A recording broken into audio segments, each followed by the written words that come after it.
ఈరోజు ఈ కార్యక్రమాన్ని స్పాన్సర్ చేసిన వారు తమ్ముడు ఆర్ భానుప్రసాద్ ఫ్రమ్ తెనాలి, గుంటూరు జిల్లా. ఈ తమ్ముడు ఈ యొక్క పరిచర్యకు ఎంతో సహాయం చేస్తూ వస్తున్నారు. ఈ తమ్ముడిని, చెల్లిని, ఆయన యొక్క బిడ్డలను ప్రభు నిండారుగా దీవించును గాక. ఈ రోజు కార్యక్రమాన్ని చూచి అనేకులు రక్షింపబడతారు, బాధలలో ఉన్నవారు ఆదరించబడతారు. దానికి కారణం మీరే. కాబట్టి ప్రభు మిమ్మలను నిండారుగా దీవించును గాక. Praise the Lord. దేవుని నామానికి స్తోత్రం. తమ్ముడు, చెల్లెమ్మ, అక్కయ్య, అన్నయ్య, అంకుల్, ఆంటీ ఎలా ఉన్నారు? బాగున్నారా? ఎగ్జామ్స్ దగ్గర పడిపోతున్నాయి, అవునా? మీరందరూ ఎలా చదువుకుంటున్నారు? అక్కయ్య, కుటుంబంలో పరిస్థితులు ఎలా ఉన్నాయి? అన్నయ్య, మీ కుటుంబ జీవితము లేకపోతే మీ ఉద్యోగ జీవితము ఎలా ఉంది? అంకుల్, ఆంటీ, మీ కుటుంబంలో పరిస్థితులు, కుమారుడు, కుమార్తె పరిస్థితులు ఎలా ఉన్నాయి? ఎగ్జామ్స్కి సరిగ్గా చదువుతున్నారా లేకపోతే లోకానుసారమైన జీవితాన్ని వారు ఇంకా జీవిస్తూనే ఉన్నారా? ఇలాంటి పరిస్థితుల్లో మిమ్మల్ని నిరాశపరిచేవారు ఎంతోమంది. వారి ప్రవర్తనలు బట్టి లేకపోతే వారి మాటల బట్టి మన కుటుంబ విషయాల గురించి లేకపోతే మన కుటుంబ సభ్యుల గురించి లేకపోతే మన ప్రేమించే వారి గురించి ఎంతో నిరాశజనకమైన మాటలు మాట్లాడుకుంటూ వారి పట్ల ప్రవర్తించుతూ లేకపోతే మనం ప్రేమించిన వారు మన పట్ల నిరాశజనకమైన ప్రవర్తనతోని మాటలతోని మనల్ని ఎంతో నిరాశపరుస్తుండొచ్చు. ఇలాంటి పరిస్థితుల్లో నిరాశ నిస్పృహలో మనము జీవించుకుంటూ ఎంతో నిస్సహాయ స్థితిలో మనం వండుకుంటూ ఎందుకు మనుషులు ఈ విధంగా ప్రవర్తిస్తున్నారు, ఎందుకు వారి మాటలు బట్టి మమ్మల్ని బాధ పెడుతున్నారు అనే ఆలోచనలో ఎంతో బాధపడుకుంటూ కొంచెమైనా మీ జీవితాల్లో సమాధానము రావాలి అని చెప్పుకుంటూ ఈ సమాధాన సమయం అనే కార్యక్రమాన్ని చూసుకుంటూ మీరు ప్రార్థిస్తున్నారా? మీ బాధ వినడానికి, మీ ప్రార్థనని బలపరచడానికి, మీ జీవితాల్లో నిరాశ నిస్పృహ ఉన్నప్పుడు మిమ్మల్ని ఆత్మీయంగా బలపరచడానికి యేసు అనుచరులు వారి ప్రార్థనా బృందం మీతోని ఉందని మీరు మరవకండి. మీరు ఎల్లప్పుడూ సంతోషంగా, ఆరోగ్యంగా, అతి ముఖ్యంగా పరిశుద్ధంగా జీవించాలి. ఎల్లప్పుడూ ఒక నూతన ఉత్సాహము, విశ్వాసముతో మీరు జీవించాలి అనేదే మా ప్రార్థన. మన జీవితాల్లో ఎల్లప్పుడూ ఒక్కటి గుర్తుపెట్టుకోవాలి, మనల్ని నిరాశపరిచేవారు ఎంతో మంది ఉన్నారు, అవునా? సరిగ్గా చదవరు, ఏంటండి వారి కుటుంబ జీవితం ఇలా ఉంది, ఏంటండి వాళ్ళ భర్త వారి భార్య ఇలా ఉన్నారు అని చెప్పి మన కుటుంబాన్ని, మనం ప్రేమించే వారిని లేకపోతే మన పరిస్థితులని చూసి మనల్ని నిరాశపరిచేవారు ఎంతో మంది మానవులు ఉన్నారు.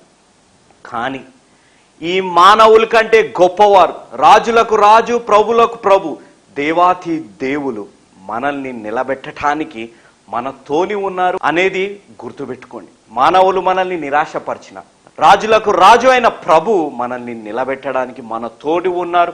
మనల్ని ఎల్లప్పుడూ ఆయన పరిశుద్ధ వాక్యం ద్వారా మనల్ని ప్రోత్సహిస్తున్నారు అనేది మీరు మరవకండి. There is a man trying to put you last, but there is a king who is trying to put you first.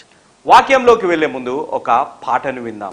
కళ్ళల్లో కన్నీరెందుకు, గుండెల్లో దిగులెందుకు, ఇక నీవు కలత చెందకు. నెమ్మది లేకున్నదా, గుండెల్లో గాయమైనదా, ఇక అవి ఉండబోవుగా. యేసే నిరక్షణ, యేసే నీ నిరీక్షణ, యేసే నిరక్షణ, యేసే నీ నిరీక్షణ. హోరుగాలులు వీచగా, తుఫానులు చెలరేగగా, మాట మాత్రం సెలవీయగ నిమ్మళమాయెనుగా.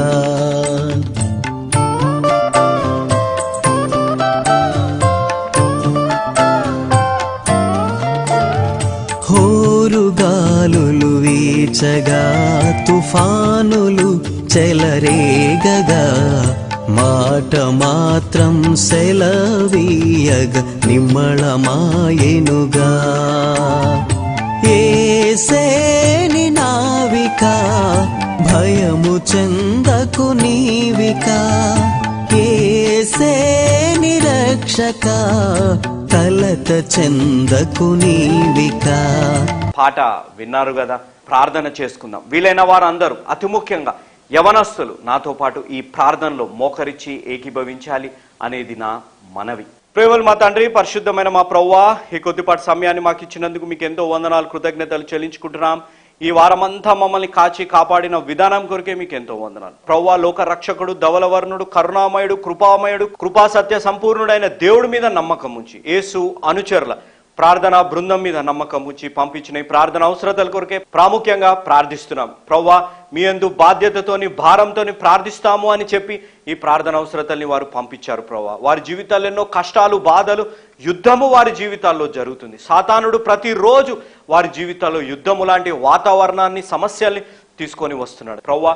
ఈ ప్రార్థన అవసరతలలో ప్రాముఖ్యంగా లక్ష్మమ్మ గారు ప్రభువా నడుము నొప్పితోని బాధపడుతున్నారు. యేసు రత్నం గారు ప్రభా మోకాళ్ల నొప్పులతోని, శామ్యుల్ గారు ప్రభా షుగర్ తోని బాధపడుతున్నారు. శాంతి సాగర్ గారికి పెరాలసిస్, స్ట్రోక్ వచ్చింది ప్రభా, బీపీ, షుగర్ కూడా ఉంది, వా బిడ్డ స్వస్థత కొరకే. నెహేమియా గారు గుండెలో 2 వాల్స్ పూడికిపోయాయి ప్రభా, ఆపరేషన్ చేయాలన్నారు, గ్యారంటీ ఇవ్వలేము అని అన్నారు ప్రభా. వారిని సంపూర్ణంగా ముట్టి స్వస్థపరచమని వేడుకుంటున్నాం. యోబు క్రిందబడి ప్రభా నొప్పి వచ్చింది, ఆ బిడ్డ స్వస్థత కొరకు. గంధం ప్రభుదాస్ గారు ప్రభా కోర్టు కేసు ఉంది, ఆ బిడ్డ విజయం కొరకు. ప్రవ్వా సాలమన్ చికెన్ పాక్స్ తోని బాధపడుతున్నారు, ఆ బిడ్డ స్వస్థత కొరకే ప్రార్థిస్తున్నాం ప్రవ్వా. అన్యాయంగా కోర్టు కేసులలో ఇరుక్కున్న వారి కొరకు ప్రవ్వా ప్రార్థిస్తున్నాం. అనారోగ్యంతో బాధపడుతున్న వారికి ప్రార్థిస్తున్నాం. గుండె నొప్పితో ఉన్న వారి కొరకే ప్రార్థిస్తున్నాం ప్రవ్వా. వారి జీవితాల్లో స్వస్థత దయచేయమని వేడుకుంటున్నాం ప్రవ్వా. మందులు, వైద్యులు చేయనేది నా దేవుడు గొప్ప దేవుడు ప్రవ్వా. ఎలాంటి యుద్ధానైనా నా పక్షాన పోరాడతాడనే విశ్వాసం మా జీవితాల్లో దయచేయమని వేడుకుంటున్నాం ప్రవ్వా. ఈ టీవీ ప్రోగ్రామ్ని చూస్తున్న ప్రతి బిడ్డ జీవితంలో కూడా ప్రవ్వా ఏదో ఒక అనారోగ్యం, ఏదో ఒక బాధ ప్రవ్వా, వారి జీవితంలో యుద్ధం లాంటి పరిస్థితుల్లో ఉన్నారు. వారందరి జీవితాల్లో విశ్వాసము దయచేయండి. వారిని సంపూర్ణంగా ముట్టి స్వస్థపరచండి. వారి పరిస్థితులని ముట్టి స్వస్థపరచమని వేడుకుంటున్నాం ప్రవ్వా. ఈరోజు ఈ టీవీ ప్రోగ్రామ్ని స్పాన్సర్ చేసిన భానుప్రసాద్ గారు తెనాలి, గుంటూరు నుంచి స్పాన్సర్ చేశారు ప్రవ్వా. వారి యొక్క కుమారుడు దీపక్ ఒక వివాహం కొరకు ఈ ప్రోగ్రామ్ని స్పాన్సర్ చేశాడు ప్రవ్వా. ఆ బిడ్డని ఒక మంచి భర్తగా సిద్ధపరచండి, ఒక మంచి భార్యని ఆ బిడ్డకి దయచేయమని వేడుకున్నాం. ఇంకా వివాహం కాని ప్రతి బిడ్డ కొరకే కూడా ప్రార్థిస్తున్నాం ప్రవ్వా. ఏ వివాహం కొరకైతే వారు సిద్ధపడుతున్నారు, ముందుగా వారు ఒక మంచి భార్యగా, ఒక మంచి భర్తగా సిద్ధపడి తర్వాత ఒక రక్షణానుభవం కలిగిన భార్యని, భర్త కొరకు వారు ఆశించే విశ్వాస జీవితాన్ని వారి జీవితాల్లో దయచేయమని వేడుకుంటున్నాం ప్రవ్వా. ఈ ప్రార్థనలో ఏకీభవించిన ప్రతి బిడ్డని, ఈ టీవీ ప్రోగ్రాంలో చూస్తున్న ప్రతి బిడ్డని పేరు పేరున దీవించి ఆశీర్వదించమని వేడుకుంటూ యేసుక్రీస్తు అతి పరిశుద్ధమైన నామం అడిగి వేడుకుంటున్నాం తండ్రి, ఆమేన్. ప్రార్థనలో నాతో పాటు ఆమెన్ చెప్పిన ప్రతి బిడ్డని దేవుడు నిండారుగా దీవించినగాక. మీలో చాలా మంది ఆశ్చర్యపోతుండొచ్చు, ఎందుకు ఇలా పేర్లని చదువుతున్నాను, దీనివల్ల ఏమైనా జరుగుతుందా, మీరు ఏ సాక్ష్యాలని చూపెట్టారు, ఏ ఉత్తరాలను కూడా మీరు చదవరు కదా, మాకు ఎలా తెలియాలి మీ ప్రార్థనల వల్ల అద్భుతాలు, స్వస్థతలు జరుగుతున్నాయి అని మీలో చాలా మందికి ఒక ప్రశ్న ఉండొచ్చు. కానీ ఏ మానవుడు ఎన్ని చేసినా, ఏ మానవుడు ఎన్ని ప్రార్థనలు చేసినా దేవుడు అనుగ్రహిస్తేనే ఆ అద్భుతాలు, స్వస్థతలు జరుగుతాయి. దేవుని కృపని బట్టే ఆ అద్భుతాలు, స్వస్థతలు జరుగుతాయి అనేది మనము గుర్తుపెట్టుకోవాలి. కాబట్టి మానవుడు చేశాడు కాబట్టి ఇలా జరిగిందంటే అదొక అపోహని. కేవలం దేవుడు వల్ల ఇవన్నీ సాధ్యమవుతుంది. కాబట్టి యేసు అనుచరులుగా మా ఒక్క గొప్పతనమే కాదు, మీరందరూ మాతోని ఏకీభవిస్తున్నారు కాబట్టి ఇన్ని గొప్ప అద్భుతాలు, స్వస్థతలు మన ప్రార్థనల వల్ల జరుగుతున్నాయి అనేది గుర్తుపెట్టుకోవాలి. కాబట్టి మేమేదో ప్రార్థన చేశాం కాబట్టి మాకు గొప్ప పేరు రావాలి అనేది కాదు. ఏది జరిగినా మహిమ, ఘనత, ప్రభావాలు ఆ దేవుడికే చెందాలి అనేదే మా ఉద్దేశం. ఈ మినిస్ట్రీ ఇంత గొప్పగా సేవ చేయగలుగుతుందంటే మీలో ఎంతో మంది నా కృప నీకు చాలును అనే బాక్స్ ద్వారా మంత్లీ స్పాన్సర్స్గా మాకెంతో సహాయపడుతున్నారు. ఈ బైబిల్ సమయం, ఈ సమాధాన సమయం అనే కార్యక్రమం ద్వారా కూడా ఎంతో మంది మీరు మాకు సహాయపడుతున్నారు. మీరందరికీ వేలాది వందనాలు, కృతజ్ఞతలు నేను చెల్లించుకుంటున్నాను. ఎగ్జామ్స్ దగ్గరికి వచ్చేస్తున్నాయి కదా, కుటుంబాలలో ఎంతో టెన్షన్, పిల్లలు చదువుతారో లేదో, మంచి మార్క్స్ వస్తాయో లేదో అని ఎంతో టెన్షన్ పడుతుంటారు. కానీ మీ కుటుంబ సభ్యుడిగా, మీ కుటుంబంలో మీ తోబుటుగా, ఒక అన్నగా మీ కొరకు నేను ఉపవాస ప్రార్థనలు చేస్తాను. మీ ఎగ్జామ్స్ ప్రారంభం నాటి నుంచి ఎగ్జామ్స్ అయ్యే వరకు మీ అందరి కోసం ప్రతిరోజు ఎగ్జామ్స్ జరుగుతున్న ప్రతి బిడ్డ కొరకు ఉపవాస ప్రార్థన చేస్తాను. కాబట్టి మీ హాల్ టికెట్స్ అన్నీ జిరాక్స్ తీసి, లేకపోతే మీ హాల్ టికెట్ నెంబర్స్ మాకు SMS చేసినా పర్లేదు, మీ కొరకు మీ పేరు పెట్టుకొని మీ హాల్ టికెట్ నెంబర్ పెట్టుకొని ఉపవాస ప్రార్థనలు మేము యేసు అనుచరులుగా మేము చేస్తాం. చాలా మంది యవనస్తులను నేను గమనించాను, ఎగ్జామ్స్కి ఒక నెల ముందే బైబిల్లో పెన్ను పెట్టుకొని ఉంటారు, లేకపోతే ఆ పెన్నుకి ప్రార్థన చేపించుకోవడం, లేకపోతే ఇతరుల సంఘాలలో పెన్ను పంచడాలు నేను ఎన్నో చూశాను. కాదు, పెన్ను ఎగ్జాము రాసేదే, కానీ ఆ పెన్నుని రాయాలంటే మానవుడే దానిని వాడాలి. కాబట్టి మనము ముందుగా విశ్వాసములో జీవించాలి, ముందుగా మనము కష్టపడాలి. మేము ఎంతగా ఉపవాస ప్రార్థనలు చేసినా మీరు చదవకుండా ఎగ్జామ్స్కి వెళ్తే మీరు ఫెయిల్ అయిపోతారు. మీరు సరిగ్గా చదవాలి, మీకు మంచి జ్ఞాపక శక్తి రావాలి, ఆత్మవిశ్వాసం ఆత్మధైర్యము రావాలి, చదువుకున్నదంతా గుర్తుండాలి అనే దానికోసం మేము ప్రార్థన చేస్తాం.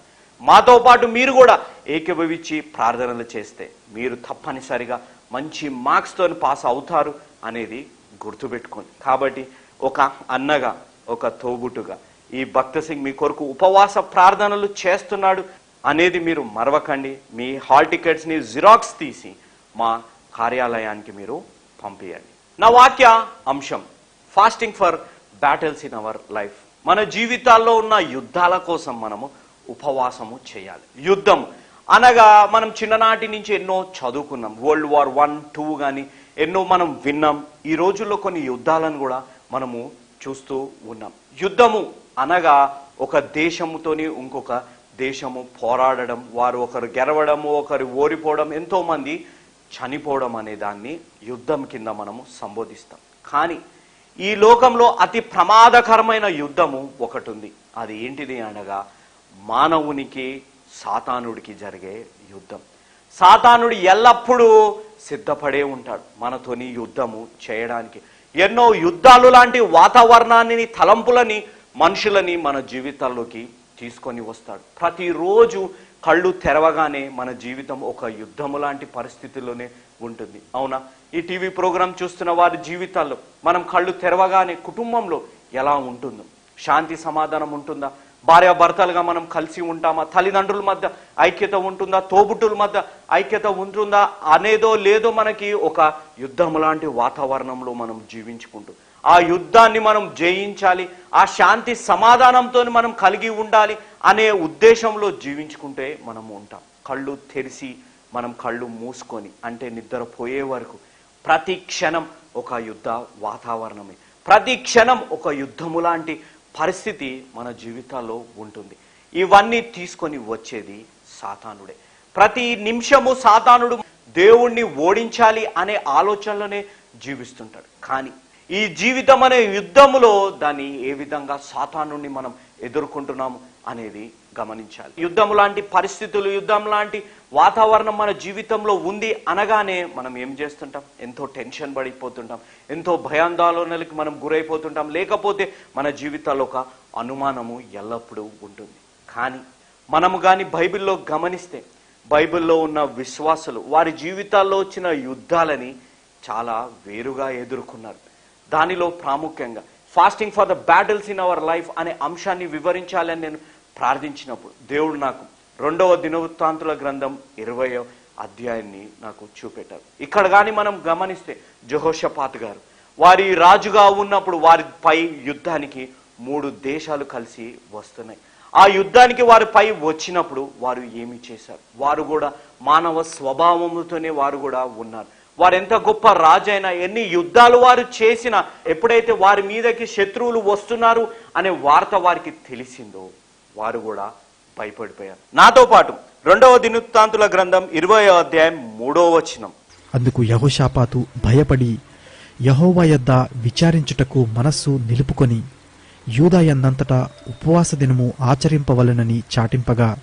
మనం ఈ వచనాన్ని గమనిస్తే శత్రువులు వస్తున్నారని తెలవగానే మానవ స్వభావంలో యెహోషాపాతు గారు భయపడ్డారు. అది సాధారణమే. కానీ మనం కానీ ఇక్కడ గమనిస్తే యెహోషాపాతు గారు ఆ భయానికి గురై ఆ భయంలోనే ఉండిపోకుండా వారు దేవుడి దగ్గరికి వచ్చారు. దేవుడి నామానికి స్తోత్రం.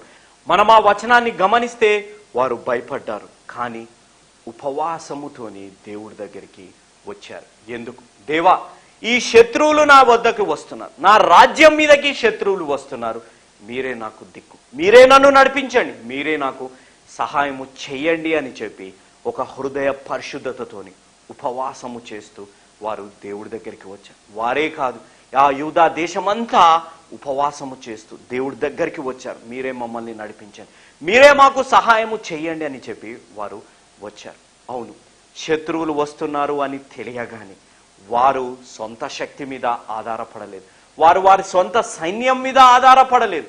వారు చేసిన గొప్ప పని, వారు భయపడ్డారు, కానీ భయానికి గురి కాకుండా దేవుడి దగ్గరికి ఉపవాసము చేసుకుంటూ దేవుడి దగ్గరికి వచ్చారు. నీ నా జీవితంలో గమనిస్తే శత్రువు సాతానుడు. అవునా?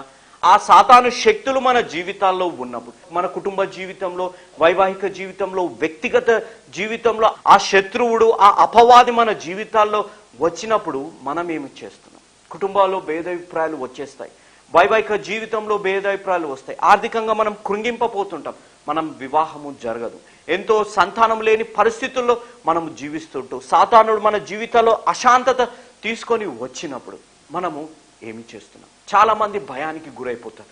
అయ్యో ఈ కష్టాలు తొలగుతాయి, అయ్యో ఈ కుటుంబ సమస్యలు తీరుతాయా అనే భయంలో వారు ఉండిపోయి, ఆ భయంలోనే కొనసాగిపోయి మనము మన జీవితంలో దేవుణ్ణి విడిచిపోయి, ఆ పరిస్థితులకి లొంగిపోయి మనము ఒక భయంలో జీవిస్తూ ఉంటాం. ఇలాంటి వారే కాకుండా ఇంకా కొంతమంది ఉన్నారు.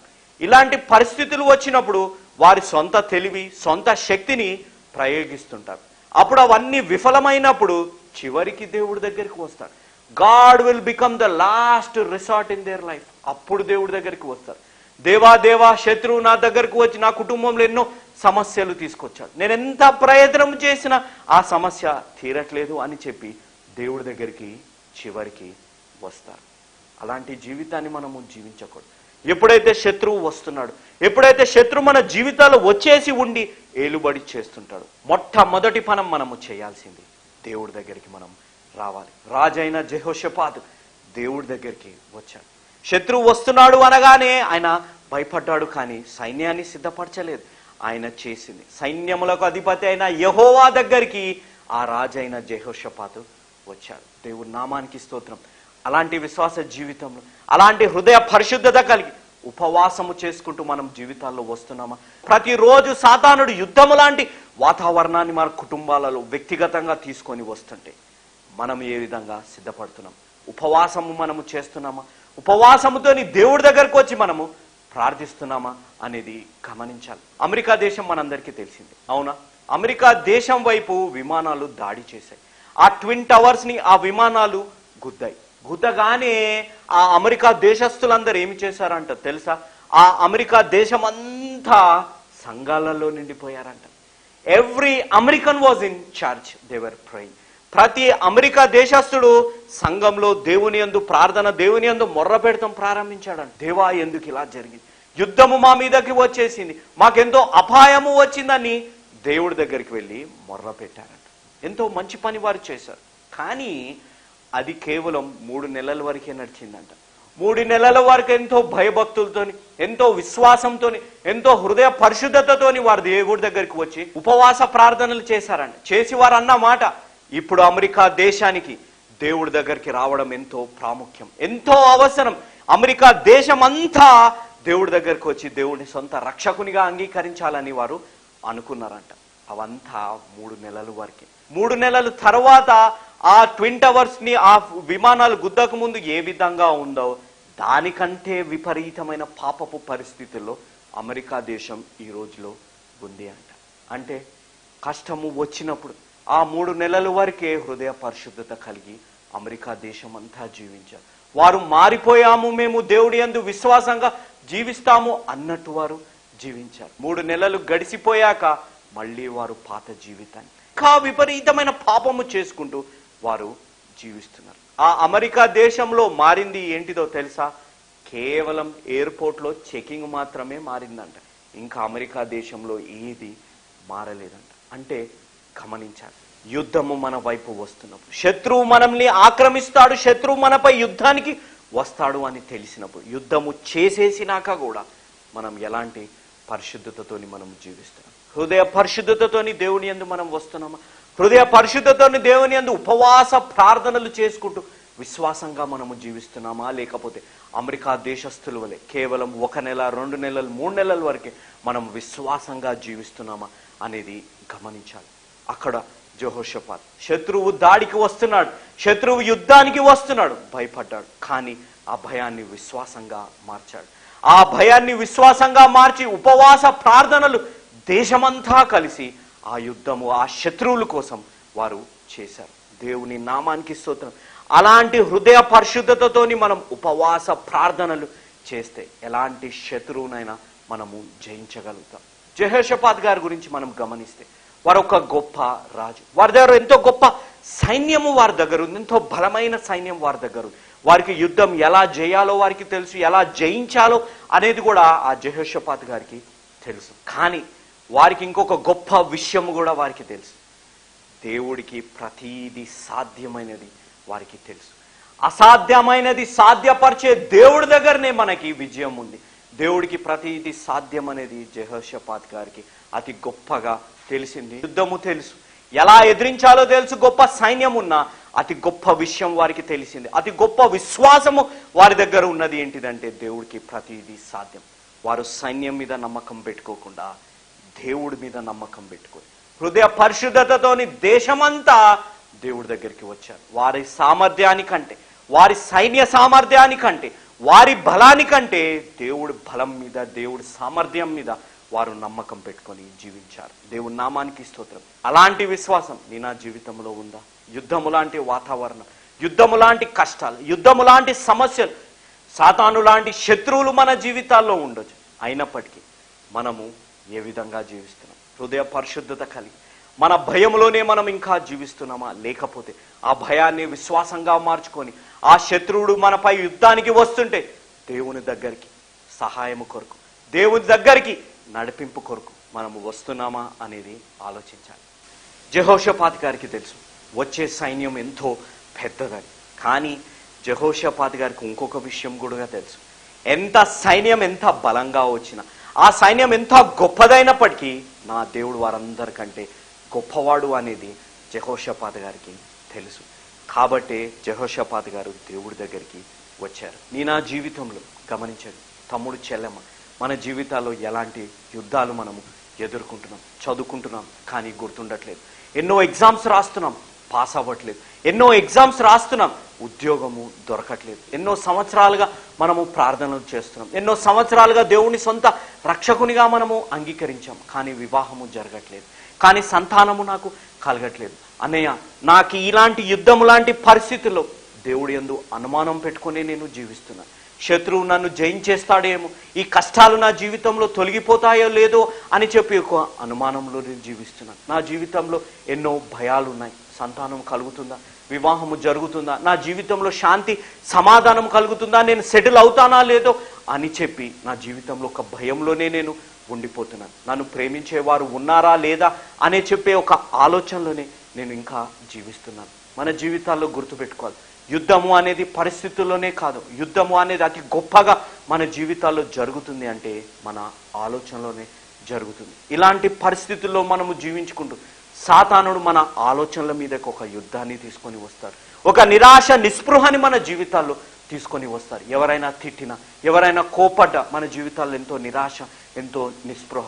మన జీవితాల్లో మనం అనుకున్నవి జరగకపోయినా మన జీవితాల్లో ఎంతో నిరాశ నిస్పృహ. ఎందుకు నా జీవితంలో ఇలా జరగట్లేదు, ఎందుకు నా కుటుంబంలో శాంతి సమాధానం రావట్లేదు, ఎందుకు నా కుటుంబ సభ్యులు నేను ప్రేమించిన వారు మారట్లేదు, ఎందుకు నా జీవితంలో ఒక సెటిల్మెంట్ నాకు జరగట్లేదు అని చెప్పి మన జీవితాల్లో సాతానుడు ఒక యుద్ధము లాంటి వాతావరణాన్ని, ఒక యుద్ధము లాంటి ఆలోచనలను తీసుకొని వచ్చి భయములో అనుమానంలో మనల్ని ఉంచుకుంటూ దేవుడి నుంచి మనల్ని దూరము చేస్తుంటాడు. కాబట్టి మానవుడికి ఉన్న గొప్ప శత్రువు ఏంటిది అంటే మన ఆలోచనలు. ఈరోజు నీ నా ఆలోచన. ఆ యెహోషాపాతు గారు భయపడ్డారు కానీ దేవుడి దగ్గరికి వచ్చారు. ఈరోజు నీ నా జీవితంలో ఆ భయము దగ్గరనే మనం ఆగిపోయి మనల్ని మనం చంపుకుందాం, ఆత్మహత్య చేసుకుందాం, ఈ కష్టాన్ని ఈ బాధని నేను భరించలేకపోతున్నాను అనే తలంపులు, అనే ఆలోచనలో మనం జీవిస్తున్నామా? అలా ఆలోచించుకుంటూ మళ్ళీ మన కుటుంబ సభ్యుల్ని, మన బిడ్డలని మన భార్యని భర్తని చూసుకుంటూ అయ్యో నేను మరణిస్తే ఏమి జరుగుతుంది, ఎందుకు నాకు ఈ యుద్ధం లాంటి వాతావరణం, ఎందుకు సాతాను నన్ను ఈ విధంగా వేధిస్తున్నాడు, నన్ను ఎందుకు ఈ విధంగా బాధ పెడుతున్నాడు అని చెప్పి ఆలోచనలలో మనము జీవిస్తున్నాము. ఇలాంటి నెగిటివ్ ఆలోచనలు, ఇలాంటి విపరీతమైన ఆలోచనలు, మరణించాలి అనే ఆలోచనలో, అనుమానము భయము అనే ఆలోచనలలో మనము జీవిస్తూ అవన్నిటినీ మనము జయించాలి అనగా తమ్ముడు చెల్లెమ్మ, అక్కయ్య, అన్నయ్య, మన జీవితాల్లో ఎలాంటి అనుమానం, ఎలాంటి భయం మన జీవితాల్లోంచి తొలగిపోవాలి. దేవుని యందు విశ్వాసంగా జీవించాలి. శత్రువు వస్తున్నాడు అని మనకి తెలిసిన, శత్రువు వచ్చేసి మన జీవితాల్లో ఉన్న హృదయ పరిశుద్ధతతోని మనం దేవుడి యందు వచ్చి ఉపవాస ప్రార్థనలు మనం చేసి దేవుడి యందు సహాయము మనం అడిగితే దేవుడు తప్పనిసరిగా మనకి సహాయము చేస్తారు. దేవుడు తప్పనిసరిగా మనల్ని నడిపిస్తారు.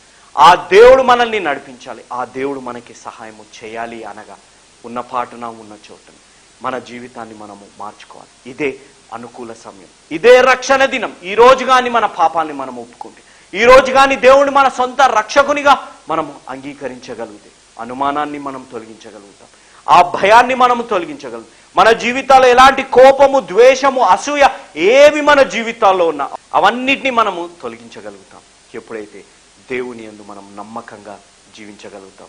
ఆ నమ్మకం మన జీవితాల్లో రావాలి. మనం ద్వితీయోపదేశ కాండం 20:7 గమనిస్తే సాతానుడు ఒక వైపు నుంచి వచ్చినప్పుడు యెహోవా యందు మనము నమ్మకం పెట్టుకుంటే సాతానుడు 7 మార్గాల నుంచి పారిపోతాడంటే ఈరోజు ఒక వైపు నుంచి సాతానుడు మనల్ని వేధిస్తుంది. కుటుంబం వైపు నుంచి, ఆర్థిక వైపు నుంచి, అనారోగ్యం వైపు నుంచి, లేకపోతే వైవాహిక జీవితం వైపు నుంచి, సంతానము, వివాహము, చదువు, జాబు అనే వైపుల నుంచి సాతానుడు మనల్ని వేధిస్తూ యుద్ధము ప్రకటించిన, యుద్ధము చేస్తున్న సాతానుడిని 7 దారుల నుంచి మనము వైదొలగాలి అనగా ఈరోజు ఒక నిజమైన యేసు అనుచరుడుగా మారాలి. ఎందుకనగా యేసు మార్చేది జీవితాలు, మతాలు కాదు అనేది మరవకండి. వచ్చే వారమంతా మన జీవితాల్లో వ్యక్తిగతంగా, కుటుంబంగా, వైవాహికంగా, ఆర్థికంగా, అనారోగ్యంగా, సంఘపరంగా యుద్ధము లాంటి వాతావరణం, యుద్ధము లాంటి పరిస్థితి మన జీవితాల్లో ఉంటే ఆ యుద్ధము లాంటి కష్టాలని మీరు మాకు తెలియజేయండి. మీ కొరకు ఉపవాస ప్రార్థనలు చేసే ఒక మిషనరీ సంస్థ మీ కొరకు ఉందని మీరు మరవకండి. కాబట్టి మీ ప్రార్థన అవసరతలన్నీ ఈ నెంబర్లకి పంపిమని నా మనవి. అతి ముఖ్యంగా ఎవరైతే ఎగ్జామ్స్ రాస్తున్నారో ఆ ఎగ్జామ్స్ ప్రారంభం నాటి నుంచి అయ్యే వరకు మీ అన్నగా, మీ తోబుట్టుగా, మీ కుటుంబంలో ఒక సభ్యుడిగా నేను మీ కొరకు ఉపవాస ప్రార్థనలు చేస్తాను. కాబట్టి మీ హాల్ టికెట్స్ని జిరాక్స్ తీసి యేసు అనుచరుల కార్యాలయానికి, లేకపోతే మీ పేరు, మీ హాల్ టికెట్ నెంబర్ని మాకు SMS చేసిన నిత్యము ప్రతిరోజు మీ కొరకు మేము ప్రార్థన చేస్తాం. యేసు అనుచరులు ఒక మిషనరీ సంస్థ. ఈ మిషనరీ సంస్థ నిర్వహించు సమాధాన సమయం అనే ఈ కార్యక్రమం నిర్విఘ్నంగా కొనసాగాలి అంటే మీరు మాకు సహాయపడాలి. మీలో చాలా మంది ఆశ్చర్యపోతుండొచ్చు, మీలో కొంతమందికి నచ్చకపోవచ్చు కూడా, ఏంటి ఈ విధంగా సహాయం అడుగుతున్నారే అని. దేవుడి మీద భారము వేయొచ్చు కదా అని. అవును, దేవుడి మీద భారము వేసాము కాబట్టి, ఇంత కష్టపడి సేవ చేస్తున్నాము కాబట్టి దేవుడు మీలో ఒక కార్యము చేయాలని మేము ఈ విధంగా ప్రార్థిస్తున్నాం. మీరొక్కరు ఈ ప్రోగ్రాంకి స్పాన్సర్ చేయడం ద్వారా కోట్లాది ప్రజలు మీ ద్వారా ఈ వాక్యాన్ని విని వారి జీవితంలో ఉన్న యుద్ధాలని, సాతాను శక్తులని ఎదుర్కొనే అవకాశం ఉంది. కాబట్టి ఈ అవకాశాన్ని సద్వినియోగం చేసుకోమని యవనస్తుడైన నన్ను, అతి ముఖ్యంగా యేసు అనుచరుల మిషనరీ సంస్థని మీరు ప్రోత్సహించమని నా మనవి. ఇంతవరకు వాక్యాన్ని విన్న ప్రతి బిడ్డని దేవుడు నిండారుగా దీవించునుగాక. ఆమేన్.